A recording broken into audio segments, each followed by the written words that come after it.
ইরানে আবারও হামলার হুমকি দিলেন মার্কিন প্রেসিডেন্ট ডোনাল্ড ট্রাম্প। জুনে ইরানের পারমাণবিক স্থাপনায় ওয়াশিংটনের হামলায় মারাত্মক ক্ষতি হওয়ার সম্পর্কে ইরানের পররাষ্ট্রমন্ত্রীর সাম্প্রতিক মন্তব্যের জবাবে প্রেসিডেন্ট ডোনাল্ড ট্রাম্প নতুন করে হুমকি দেন ইরানকে। তিনি বলেছেন, প্রয়োজনে যুক্তরাষ্ট্র আবারও ইরানে হামলা চালাবে।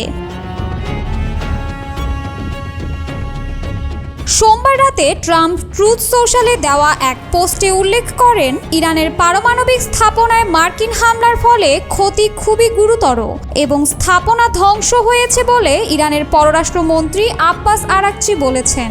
অবশ্যই ঠিক যেমন আমি বলেছিলাম, প্রয়োজনে আমরা আবারও তা করব।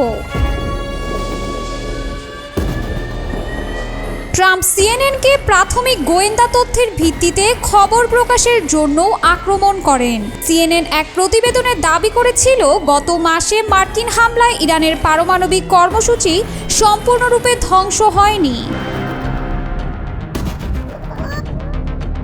ট্রাম্প লিখেছেন, ব্রেট বেয়ারের সাক্ষাৎকার অনুসারে ভুয়া খবর দেওয়ায় সিএনএনের উচিত অবিলম্বে তাদের ভুয়া প্রতিবেদককে বরখাস্ত করা।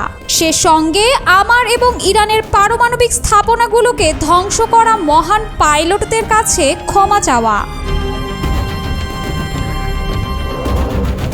এর আগে ইরান পারমাণবিক সমৃদ্ধকরণ প্রকল্প থেকে সরে আসবে না বলে জানিয়েছেন ইরানের পররাষ্ট্রমন্ত্রী আব্বাস আরাকচি।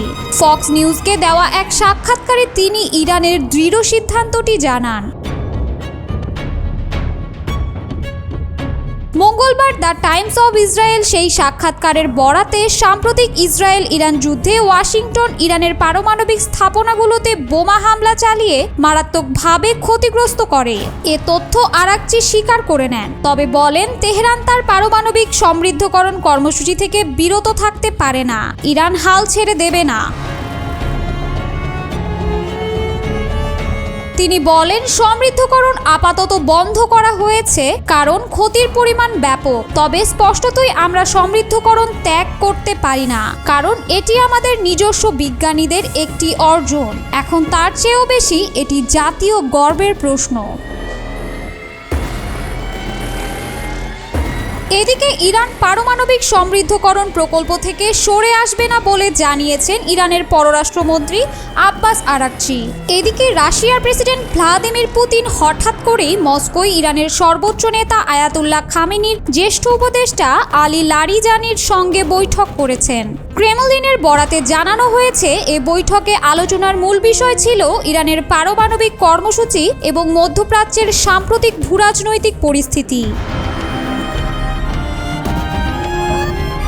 ক্রেমলিনের মুখপাত্র দিমিত্রি পেসকভ জানিয়েছেন, লারিজানি ইরানের পারমাণবিক ফাইল ও আঞ্চলিক অগ্রগতির সর্বশেষ আপডেট পুতিনকে জানান। জবাবে পুতিন আঞ্চলিক স্থিতিশীলতার পক্ষে রাশিয়ার দীর্ঘদিনের অবস্থান পুনর্ব্যক্ত করেন এবং পারমাণবিক উত্তেজনা রাজনৈতিকভাবে মেটানোর আহ্বান জানান।